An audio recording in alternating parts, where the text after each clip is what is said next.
الفتاة الله يعفو عنا وعن والدينا ومشايخنا وعن أهل الحقوق علينا عن جميع المسلمين والمسلمات والمؤمنين والمؤمنات وأن الله يرزقنا العلم والعمل ويحفظنا من الزيغ والزلال وأن الله يغفر ذنوبنا ويذهب عنا غيظ قلوبنا وجيرنا من مضلة الفتن ما ظهر منها وما بطن وأن الله يحفظ علينا الإسلام والإيمان ويختم لنا بالحسنى وإلى حضرة النبي محمد صلى الله عليه وسلم الفاتحة.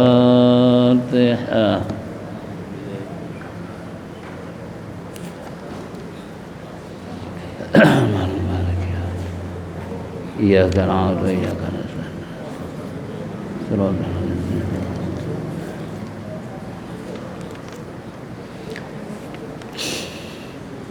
يا رب بالمصطفى بلغ مقاصدنا واغفر لنا ما مضى يا واسع الكرم يا رب بالمصطفى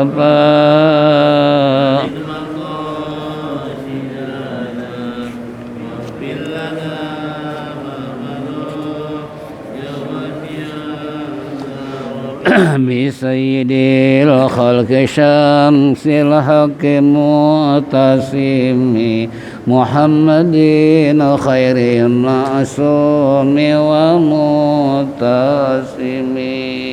يا رب بالمصطفى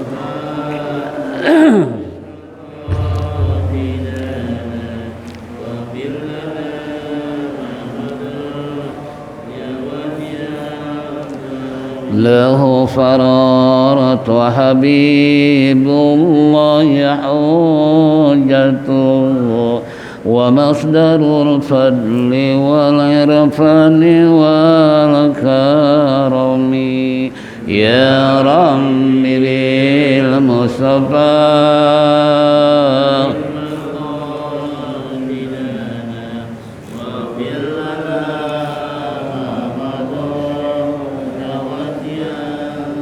أصل الوجود وروح الكون بهجته زين الشمائل والأدب والشيم يا رب بالمصطفى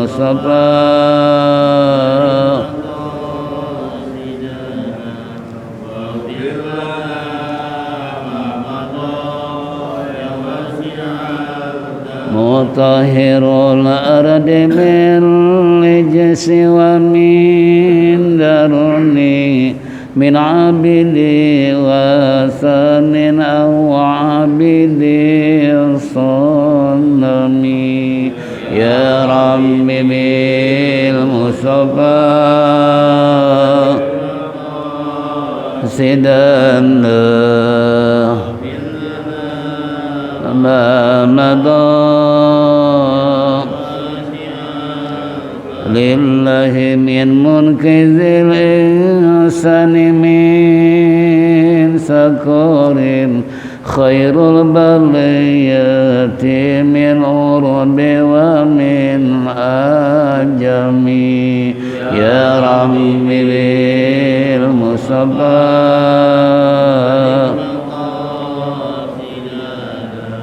واغفر لنا ما مضى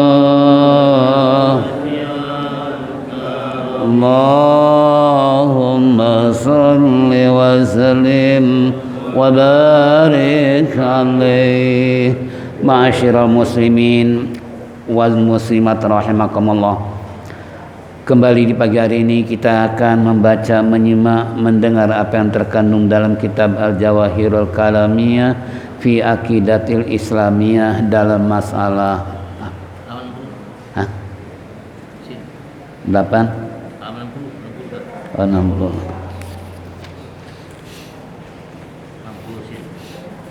Kam sifati 60 halaman 60 sin. bacanya. Iya, kam sifatun. Bismillahirrahmanirrahim. Qala al-musannif sin kam sifatan imtaza biha nabiyuna alaihi salatu wassalam ansail anbiya. Jim imtaza nabiyuna alaihi salatu wassalam ansail anbiya'i bisalasi sifatin. Al-ula annahu afdalul anbiya, as-saniyatu annahu ursila ilan nasi kaffah, as-salisatu annahu khatimun falayati ba'dahu nabiyyun. Berapakah sifat keistimewaan Nabi kita Muhammad sallallahu alaihi wasallam yang melebihi daripada seluruh para nabi? Jawab, Nabi kita sallallahu alaihi wasallam mempunyai keistimewaan di antara seluruh para nabi dengan 3 keistimewaan. Yang pertama, beliau adalah nabi yang paling utama. Yang kedua, beliau diutus kepada seluruh manusia. Yang ketiga, beliau adalah yaitu pamungkas para nabi, maka tiada nabi setelahnya. Dalam penjelasan apa yang dikatakan oleh musannif tadi, jelas buat kita semua untuk mengakui dan meyakini bahwa Nabi kita Muhammad sallallahu alaihi wasallam mempunyai 3 keistimewaan dibandingkan dengan para nabi yang lain. Kenapa? Yang pertama, karena beliau adalah afdalul anbiya. Seutama-utamanya para nabi adalah nabi kita. Walaupun jumlah nabi 124.000 nabi, tapi yang paling mulia nabi kita. Nah, yang kedua lagi, walaupun diutus oleh Allah Subhanahu wa taala sebagai nabi yang terakhir, namun posisi dalam peringkat yang paling utama karena berbagai macam hal, pandangan-pandangan baik yang disebutkan dalam Al-Qur'an maupun para nabi itu sendiri, apalagi para ulama yang benar-benar meyakini bahwa nabi adalah nabi yang paling utama. Contoh umpamanya, kita bisa membaca sebuah buku yang berjudul 100 tokoh yang berpengaruh di dunia. Ini yang dikarang oleh orang Nasrani. Tapi kalau kita membaca, peringkat pertama yang ditulis karya orang tersebut adalah Nabi kita Muhammad sallallahu alaihi wasallam, baru yang kedua Nabi Isa. Seharusnya kalau dia memang mempertahankan nabinya sebagai Tuhan Yesus Kristus, tentunya nabi peringkat yang kedua seharusnya. Tapi dia mencantumkan Nabi Muhammad adalah peringkat pertama dibandingkan dengan 100 tokoh yang berpengaruh di dunia. Itu 100 tokoh. Ini 124.000 nabi.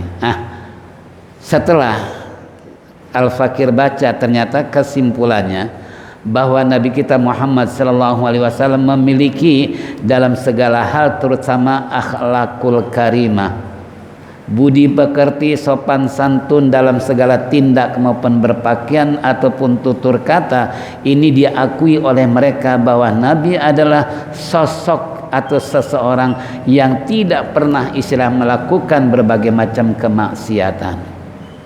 Sehingga dengan akhlakul karimah itulah dijadikan sebuah cermin oleh dia bahwa kemuliaan Muhammad adalah diantaranya beliau adalah telah memberikan suri tauladan kepada seluruh manusia.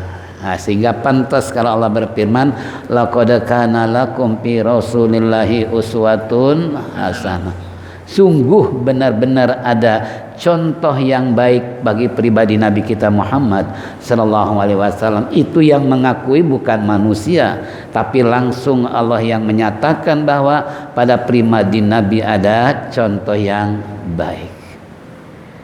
Coba kita lihat bagaimana contoh-contoh kebaikan terutama di dalam masalah urusan ibadah.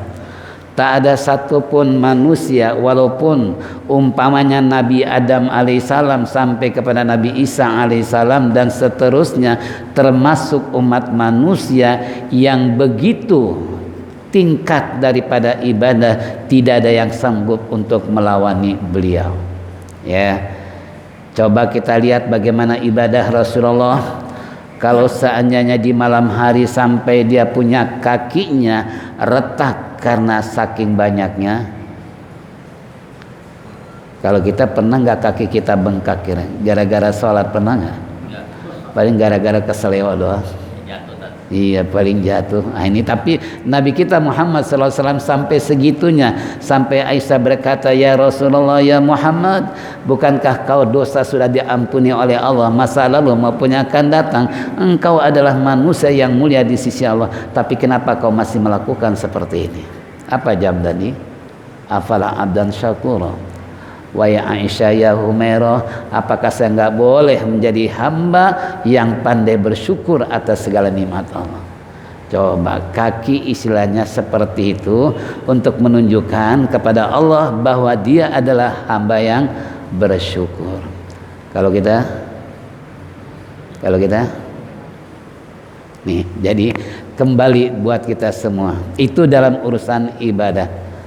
Belum lagi di dalam masalah kepedulian atas sosial dalam hidup bermasyarakat, kayak apa Nabi kita Muhammad sallallahu alaihi wasallam yang begitu sosial. Bahkan Rasulullah sallallahu alaihi wasallam pada suatu saat salat subuh begitu salam langsung jalan.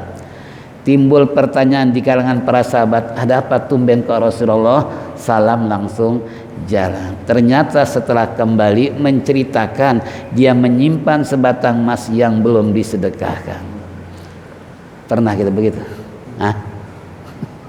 Gelisah, resah, nggak bisa bayangkan kayak apa. Ya. Nah, kalau Rasulullah cuma menyimpan satu malam saja, nggak diberikan pada orang lain, pada haknya beliau resah, gelisah, risau, ternyata tersimpan sesuatu yang belum disedekahkan terhadap orang lain. Kalau kita malah tenang-tenang aja, malah dibilang hidup enak kalau ada yang disimpan. Kalau nggak disimpan, Masya Allah. Coba kayak apa kemuliaan Nabi, ya. Juga diakui oleh mereka bagaimana baginda Rasulullah Sallallahu Alaihi Wasallam menjadi seorang pemimpin, menjadi seorang komando dalam perang ataupun dalam hal segala ihwal. Baginda Nabi kita Muhammad Sallallahu Alaihi Wasallam tidak ada duanya di antara para sahabat. Apalagi kalau Rasulullah melakukan sesuatu kesalahan, kekurangan, sahabat melakukan satu komplain pada beliau, beliau transparan, beliau terbuka, nggak pernah merasa aku adalah. Satu saat Rasulullah memimpin peperangan, diatur oleh Rasulullah front di paling depan, sahabat di belakang. Umar bin Khattab berkata, ya Muhammad, apakah ini aturan dari Allah atau aturan engkau yang mengatur seperti ini ya Rasulullah? Oh tidak, ini aturan saya. Bolehkah saya usul? Kalau bisa jangan kau berada di front paling depan, sebab kalau panah nyasar, ada senjata yang pertama kali datang pas yang terkena dirimu ya Rasulullah. Alangkah baiknya kau posisi berada di tengah para sahabat. Dengan lapang dada Rasulullah, baiklah, betul kau ya Umar, saya rubah posisi bahwa Nabi berada bukan di paling depan. Coba sampai segitunya seorang komando. Kalau di kita bisa nggak itu? Hah? Siapa lo? Siapa gue? Gitu kan? Gue panglima perang tertinggi umpamanya. Masya Allah. Nabi tidak seperti itu. Nah, Umar pun sebagai sahabat dan sekaligus termasuk mertua baginda Nabi kita Muhammad Sallallahu Alaihi Wasallam, yang jika menyalahi berdasarkan logika atau tidak sesuai, para sahabat pun tidak membiarkan, walaupun mereka tahu siapa baginda Nabi kita Muhammad Sallallahu Alaihi Wasallam. Disitulah makanya para sahabat maupun jangankan pihak teman, lawan sendiri begitu sungkannya menghadap Nabi kita Muhammad Sallallahu Alaihi Wasallam. Nih, makanya Nabi kita mempunyai sifat yang paling utama dibandingkan Nabi yang lain. Nah, jangankan terhadap sesama manusia, terhadap seluruh binatang-binatang pun jika mereka membutuhkan bantuan Rasulullah, Rasulullah siap untuk membantu. Siap Rasulullah mengutamakan keinginan mereka.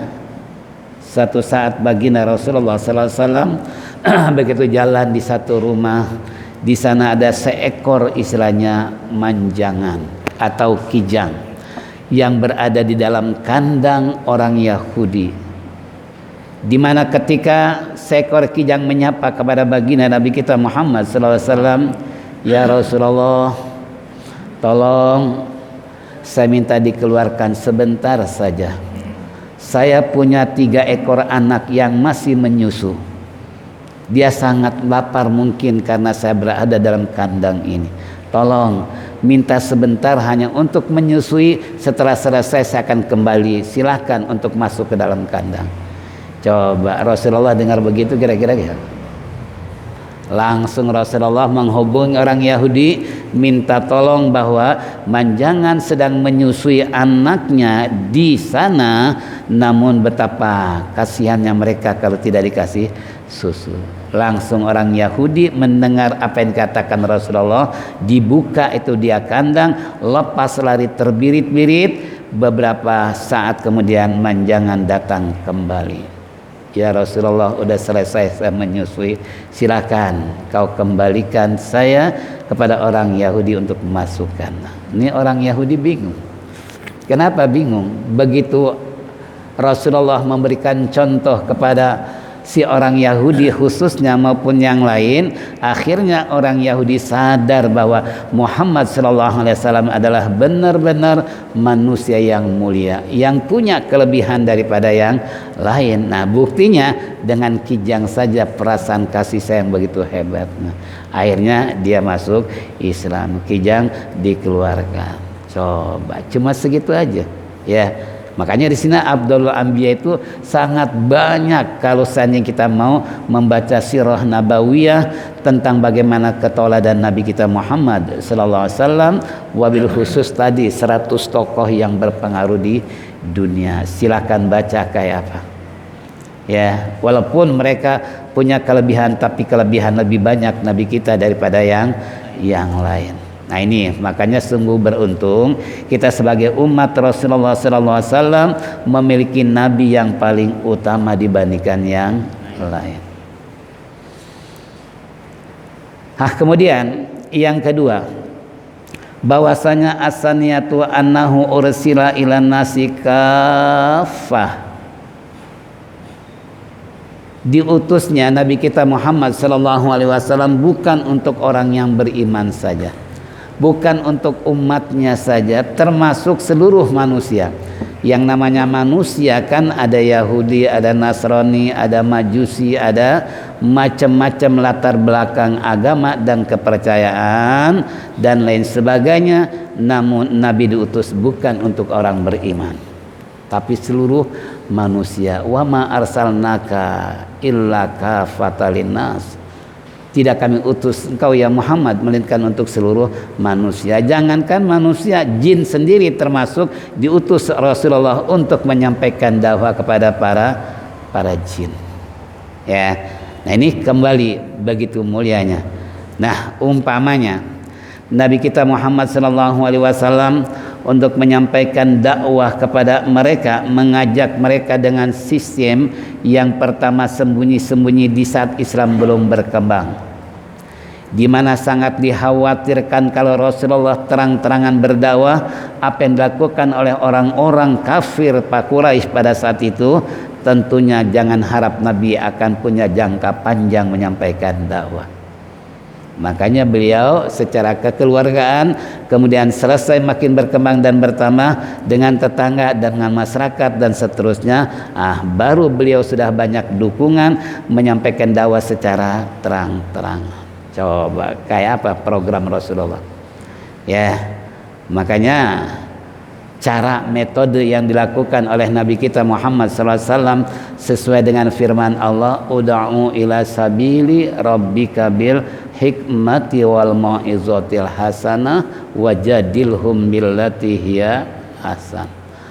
Ajak mereka ya Muhammad ke jalan Tuhanmu, ke jalan Allah, tapi bil hikmah penuh dengan arifan dan kebijakan. Kalau bahasa kita ngajak orang jangan ngambek, jangan marah, tapi sampaikan kepada mereka didayatain pabima rahmatin minallah lintalahum walau fazwan ghalizal qalbi lang faddu min haulik. Nih firman Allah, dengan rahmat Allah lah ya Muhammad kamu berlaku lembut. Seandainya kamu berlaku kasar, mereka akan lari dari sekitarmu. Jangan harap mereka akan tertarik dengan syariat agamamu. Jangan harap mereka akan masuk Islam kalau kamu melakukan dakwah dengan sistem kasar, galak, radikal. Ya contoh kayak apa sih di kalangan teroris? Kira-kira gimana? Ya, nah, itu kan jadi semua benci, akibatnya Islam terkena imbasnya, padahal oknumnya wallahu alam Islam atau kalau memang Islam mana mungkin sih dia melakukan hal seperti itu. Karena kata Allah kan man qatala mu'minan fajazahum jahannam khalidan fiha. Siapa yang membunuh orang-orang yang beriman, maka Allah akan tempatkan di dalam neraka jahanam selamanya. Allah janji. Ya.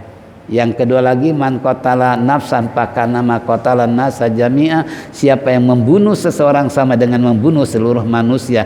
Kalau ini memang konsep yang dipakai dalam Al-Qur'an, mana mungkin mereka ingin melakukan pembunuhan.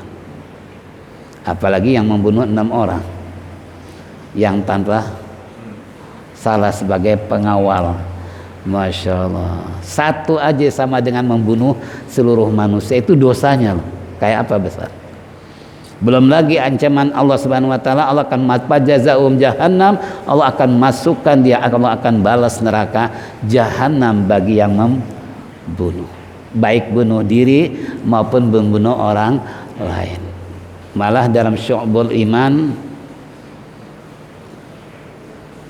Sadid Baira Paseban baca Syu'bul Iman. Ini kalau orang bunuh diri tergantung waktu hidup bunuh diri dengan cara apa. Kalau dia gantung diri, nanti dia di atas neraka jahanam, dia menggantung di atasnya, itu percis seperti itu. Kalau dia minum baygon, kalau dia dengan menggunakan alat-alat yang tajam, dia akan menusuk dirinya sesuai dengan di saat waktu bunuh diri.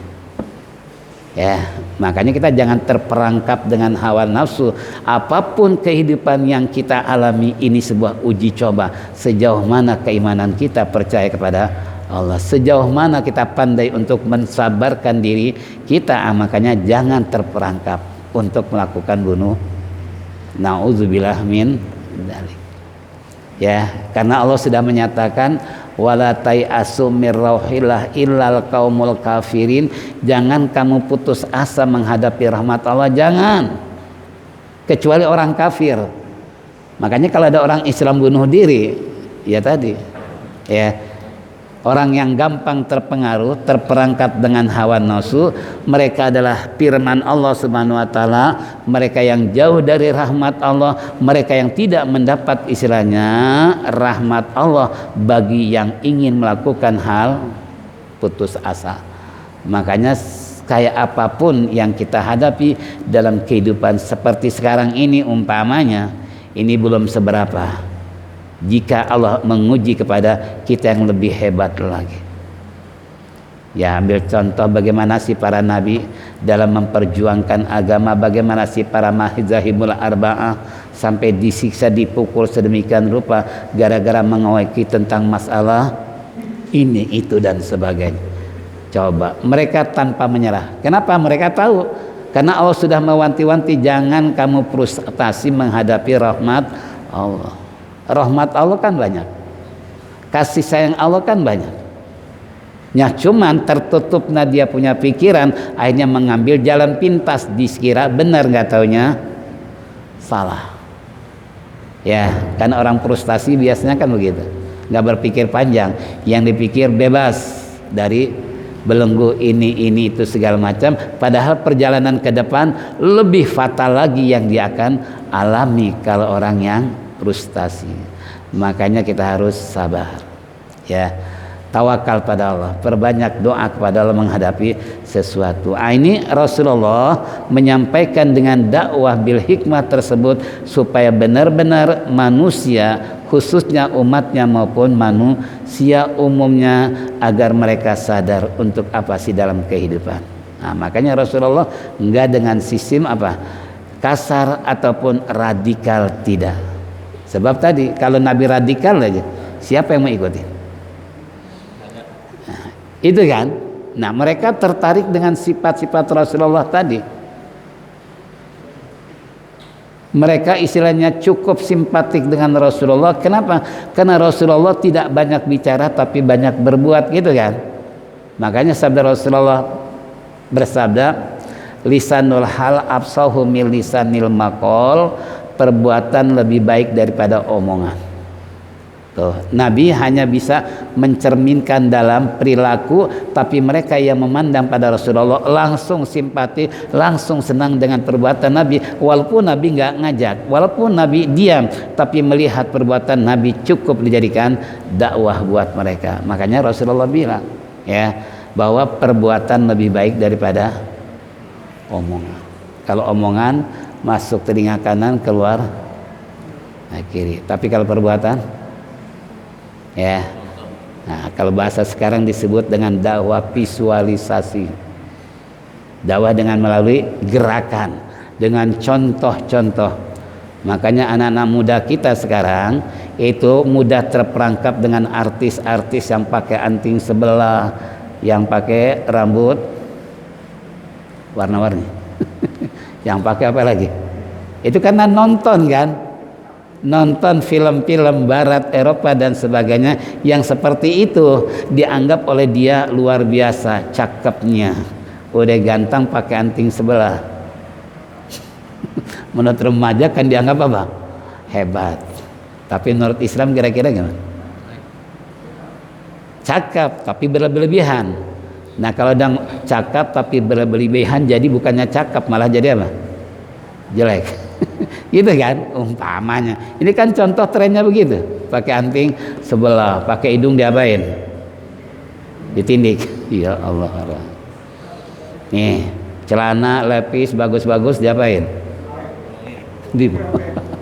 Dirobek tengah-tengah. Ya Allah, pada telepis mahal harganya, Masya Allah, macam-macam lah, ya. Ini namanya visualisasi, lebih berhasil dakwah visualisasi daripada tutur kata yang disebut dengan sejuta umat dan sebagainya. Itu lebih cepat masuk ke dalam pemikiran mereka adalah melalui praktek tadi.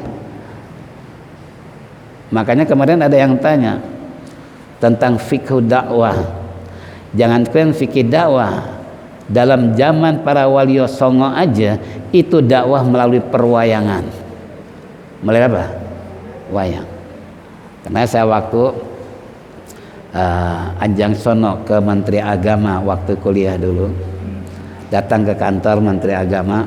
Nah itu kemudian disambut terutama oleh seorang orator, ya, orator yang ahli pidato, Jamar Kasih. Dia kan orator, ya. Nah ini dikasih sebuah buku, beberapa buku oleh dia sebagai kenang-kenangan dan sebagai bacaan para dai. Nah, di antaranya judulnya dakwah melalui perwayangan. Coba, loh kenapa? Karena di kalangan orang-orang Hinduisme, Buddhisme umpamanya, melihat jika dia ingin menonton wayang yang dilakukan oleh para wali tersebut, otomatis dalam lingkup yang tertutup, syarat kalau mau masuk nonton harus baca syahadat. Jadi tiketnya bukan pakai duit, pakai apa? Baca syahadat. Gitu kan? Coba kayak itu kan pemikiran wali-wali songo. Dan kita bisa lihat kalau jarak ke Banten, Di sana ada museum, di sana museum yang wayang-wayang yang nggak berbentuk istilahnya dibandingkan dengan wayang sekarang, baik wayang golek, kayak wayang kulit segala macam, itu kayak apa? Ya, tapi kalau wayang-wayang para wali kan nggak ada bentuk. Itu dakwah melalui wayang. Ternyata pada saat itu sukses para wali menyampaikan kepada agama lain. Kenapa? Tidak ada istilah paksaan dalam agama, namun mereka ingin tahu kayak apa sih yang namanya dakwah melalui apa? Perwayangan. Coba sampai segitunya itu, ya. Nah ini apalagi zaman sekarang dakwah melalui apa lagi? Apa? Medsos ya, media sosial. Apalagi saya Google, saya YouTube, macam banyak ragam dengan teknologi orang bisa melakukan apa saja, bisa dakwah kalau memang tahu bahwa baginda Rasulullah SAW diutus untuk menyampaikan kepada seluruh manusia melalui dakwah dengan hikmah tadi, dengan penuh kebijakan. Wal mau'izatil hasanah, dengan nasihat-nasihat yang baik. Rasulullah kalau ngomong kayak apa? Makanya di saat orang-orang kafir Quraisy ketika mereka rapat di Darun Nadwa untuk menghilangkan Muhammad, dianggap sebagai pengacau ajaran nenek moyang mereka, satu-satunya harus dibunuh. Ada yang mengusulkan Muhammad harus dipenjarakan, jangan sampai dijenguk, jangan dikasih makan, jangan dikasih minum, biar mati dalam penjara. Tapi apa yang mereka katakan? Mas, tuh Muhammad orang pintar bicara. Kalau orang dengar tutur kata Muhammad langsung tertarik, terpengaruh dan sebagainya. Mana mungkin Muhammad bisa mati dalam penjara? Saya nggak setuju kalau Muhammad di penjara. Kenapa? Jangan-jangan penjaga penjara masuk? Kan luar biasa. Ya ini jadi ketakutan itu mau'izatul hasanah istilahnya. Jadi makanya dianggap oleh mereka Muhammad itu punya sihir yang luar biasa, cukup menarik, padahal Nabi kita kan termasuk kategori ma'anabi qori, nggak bisa baca, nggak bisa nulis gitu kan. Tapi kalau udah bertutur kata kayak apa simpatinya, kayak orang mudah terpengaruh, seakan-akan percis kayak dihipnotis gitu. Padahal itu semua adalah merupakan apa yang dilakukan oleh Allah, yang diajarkan pada Nabi kita Muhammad sallallahu alaihi wasallam, mau'izatil hasanah, nasihat-nasihat yang baik. Makanya nasihat tadi ada bentuk ungkapan kata, ada bentuk tulisan, ada bentuk visualisasi. Itu kan tiga-tiganya kan bisa, ya. Nah, kalau tadi melalui dakwah, sekarang melalui medsos umpamanya, atau melalui apalagi YouTube umpamanya. Nah, sekarang Yayasan Saban merekrut istilahnya, merekam pengajian-pengajian untuk 10 tahun yang akan datang, langsung bisa dia apa? Dibuka kembali. Itu kan dakwah juga, ya. Dakwah yang cukup luar biasa ke depan. Kalau zaman dulu kan cuma ceramah doang. Selesai ceramah masuk kanan, telinga kiri, bubar, selesai. Hasilnya kali ini kan bisa daur ulang, lupa bisa langsung diklik lagi, yayasan nomor sekian, begitu dibuka ternyata Habib Ahmad, ternyata apa kayak Yusuf Aman, kayak Rohmi Rohmani, kayak Kamal Yusuf dan lain sebagainya. Coba kira-kira kayak apa? Nah, ini kan dakwah, ya. Nah, makanya banyak dengan catatan. Nah, yang ketiga yaitu wajadilhum billati hiya ahsan.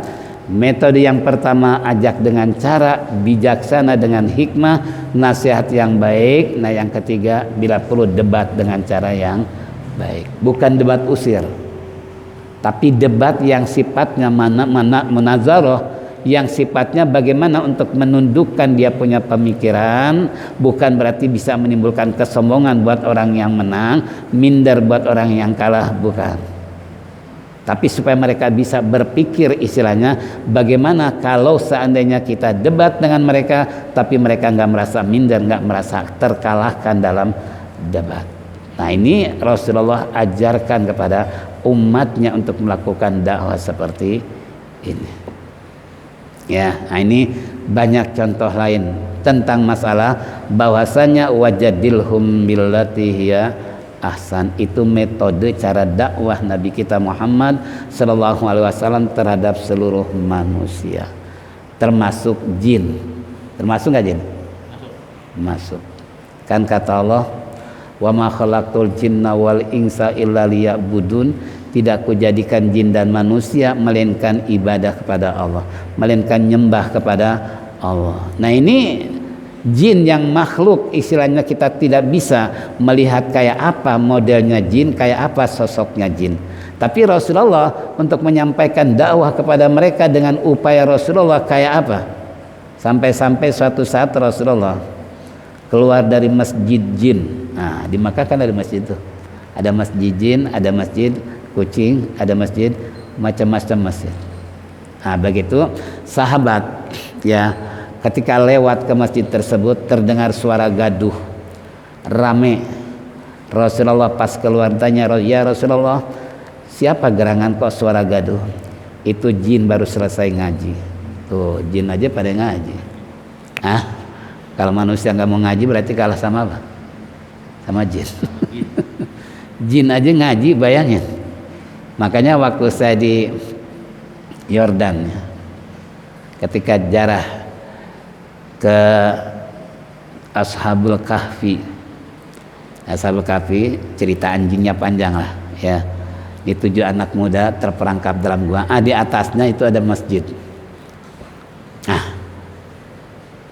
Begitu saya naik sendirian, teman-teman masih asik mereka selfie-selfian di dalam gua ya. Lalu saya karena pengen buang air kecil langsung sampai di masjid tersebut. Begitu masuk, bulu roma sudah mulai terasa. Kok begini amat nih masjid? Biasanya kalau masuk masjid kan ada tenang, ini enggak. Merinding. Loh, ada apa di masjid?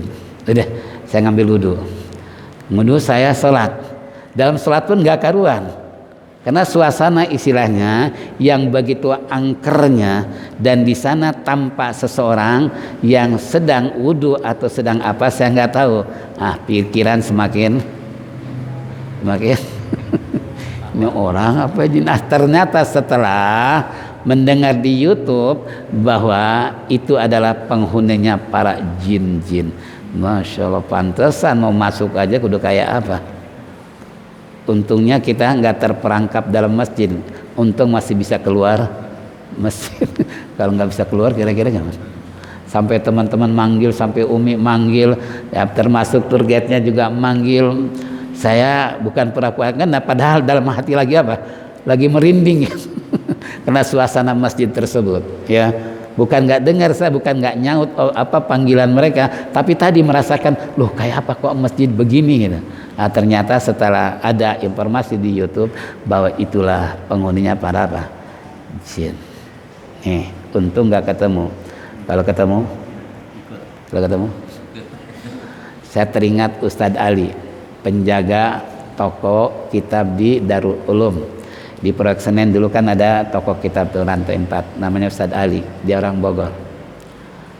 Begitu saya sampai langsung dia bilang gini, "Ustadz, pengen ketemu jin gak?" Langsung nawarin tuh. Loh emang kenapa? Enggak, kalau pengen saya kasih ya bacaan-bacanya, karena semalam saya ingin tahu kayak apa si jin. Begitu saya zikir wirid, ternyata belum ketemu dengan sosok jinnya saja sudah nggak sanggup. Kenapa? Suara angin yang benderu begitu menyeramkan dan sebagainya. Suasana tiba-tiba gelap. Belum nongol tuh jin, saya lari duluan. Wah, apalagi model saya bilang. Ini contoh. Jadi kalau ingin lihat jin kan bisa saja, karena ada wirid-wirid yang disebut dengan surat jin itu kan, umpamanya itu sama ya. Dengan cara seperti itu. Namun sanggupkah kita melihat jin? Dengar deru suara yang menyeramkan saja udah nggak tahan, apalagi lihat sosoknya kan itu. Walaupun bentuknya kita nggak tahu, karena jin ini makhluk yang halus yang tidak bisa untuk dilihat oleh manusia. Makanya dia bisa menjalap putra menjalap putri ya, bisa bentuk apa saja. Ya, nah ini kembali kepada kita semua. Itulah Rasulullah ditugaskan oleh Allah. Asani tadi anahu ursila ilan nasi kafah, untuk seluruh manusia. Makanya saya bingung, ada seorang intelektual muslim, dia menganalisa bahwa Nabi Muhammad nggak berhasil dalam dakwah. Coba bayangin, Nabi dianggap nggak berhasil. Kenapa? Karena masih mayoritas orang kafir. Kalau Muhammad berhasil, berarti minoritas adalah kafir, mayoritas umat Islam. Kalau berhasil, ya.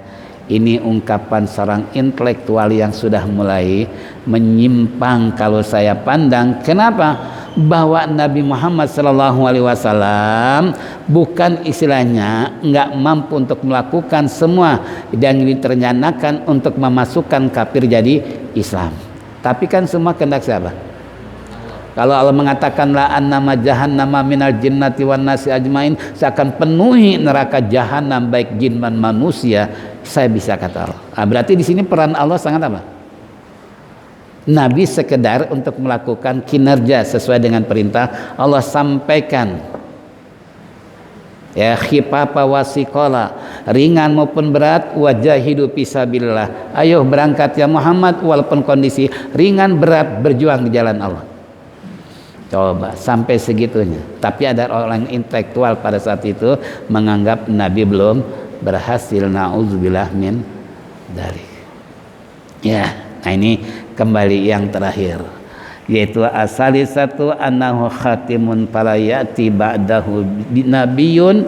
Sesungguhnya nabi yang paling utama di antara 124.000 nabi, 313 rasul, karena nabi adalah merupakan nabi yang terakhir, tidak ada nabi setelah nabi.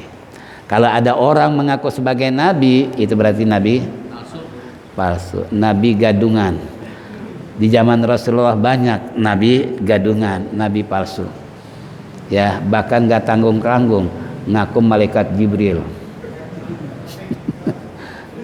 Itu ya, Masya Allah. Coba orang Allah bilang wa khataman nabiyyin, nabi itu nabi terakhir. Makanya ada salah satu aliran yang waktu itu diminta oleh mayoritas umat Islam supaya dibubarkan aliran tersebut, karena ada yang dia percaya nabi terakhir bukan Nabi Muhammad tapi Mirza Ghulam Ahmad. Itu kan aliran apa? Ahmadiyah gitu kan, meminta pada saat itu kepada presiden untuk dibubarkan. Namun presiden tuh kalau dibubarkan aja pahalanya gede. Gitu kan? Kenapa? Karena akidahnya tadi menyimpang dari syariat Islam yang Allah sudah mengatakan wa khataman nabiyyin, nabi adalah nabi terakhir. Nabi mereka memaknakan khatam di sini adalah cincin, bukannya terakhir. Nah, itu makna lugatan kan gitu. Jadi khataman nabiyin itu bukannya nabi, tapi cincinnya nabi, dianggapnya sebuah cincin, padahal kata Allah itu nabi terakhir. Ketika Nabi Isa alaihissalam oleh Allah utus dan menjelaskan tentang akan lahir nanti seorang nabi wa khataman nabiyyin wasmuhu Ahmad, namanya adalah Ahmad, yang dimaksud nabi kita Muhammad. Orang-orang Nasrani pun udah diajarkan akan lahir nabi terakhir. Ada Islam yang keluar dari koridor, Mirza Ghulam Ahmad nabi terakhir. Ya, itu hak mereka. Itu kan. Nah, kalau bapak-bapak nanti ada orang yang pakai udang-udang kayak Prabola ngaku sebagai nabi, hati-hati. Nggak ada lagi. Ya, nah ini khataman nabiyyin. Nah, ini pun bukan semenjak zaman Nabi Isa alaihissalam. Ketika Nabi Adam alaihissalam ditiup roh, kurang lebih ada mengatakan ad-dahar, 40 tahun Nabi jadi patung Nabi Adam. Jadi belum ditiup rohnya. Ya. Setelah ditiup rohnya oleh Allah, Nabi Adam bisa bergerak dan bisa melihat dan sebagainya. Apa yang pertama kali dilihat oleh Nabi Allah Adam alaihissalam? Ternyata ada kalimat, yaitu asyhadu alla ilaha illallah Muhammad Rasulullah. Adam tanya, ya Rabb, ini siapa Muhammad Rasulullah? Ini adalah Nabi yang saya akan utus nanti terakhir. Padahal kurun waktu berapa ribu tahun dari Adam sampai Nabi Muhammad, tapi oleh Allah sudah diinformasikan nanti akan ada Mas Muhammad, namanya Muhammad, itulah Nabi yang terakhir. Coba sampai Nabi Adam alaihissalam, ya, Saya ketika silaturahmi dengan seorang habib, yaitu asbab tentang kalimat sunnah. Ketika muadzin mengatakan wa asyhadu anna Muhammad Rasulullah, marhaban bi habibi qurrat ayun, itu kan Muhammad bin Abdullah sallallahu alaihi wasallam, kecup ke mata. Nah, itu hikmahnya untuk supaya mata terjaga dari berbagai macam hal. Itu sunnah Nabi. Ya, saya dari mualim dulu, juga dari guru saya Kiai Mukri Al-Bantani, karena saya ngaji dulu dengan beliau suka berdua gitu ya di salah satu masjid Jakarta. Itu juga cerita beliau pun ngasih jasa sama saya, yaitu ucapannya tadi, supaya terhindar mata dari apa. Nah ini contoh ya, itu sampai begitunya. Itu Nabi Adam terperanjat melihat tulisan siapa Muhammad ini, itu utusan saya yang terakhir nanti. Coba, itu sebelum lahir manusia, apalagi setelah lahir manusia. Inilah makanya penjelasan musannif fala ya'ti ba'dahu nabiyyun, tidak ada akan datang setelah nabi kita Muhammad sallallahu alaihi wasallam. Inilah hadirin jamaah rahimakumullah, kajian yang terkandung dalam kitab Al-Jawahirul Kalamiyah fi Aqidatil Islamiyah tentang sifat kelebihan nabi kita Muhammad sallallahu alaihi wasallam. Insyaallah pertemuan kita terakhir Sabtu yang akan datang. Ya, Sabtu yang akan datang masih ada kesempatan, dengan harapan mudah-mudahan Allah panjangkan umur, sehat walafiat, kita bisa mentawakufkan sementara sebelum datangnya bulan suci Ramadan dalam keadaan sehat walafiat, dan kita istiqomah dalam ibadah, mati dalam keadaan husnul khatimah. Mari kita tutup dengan zikir tauhid. Falyatafaddal mashkur.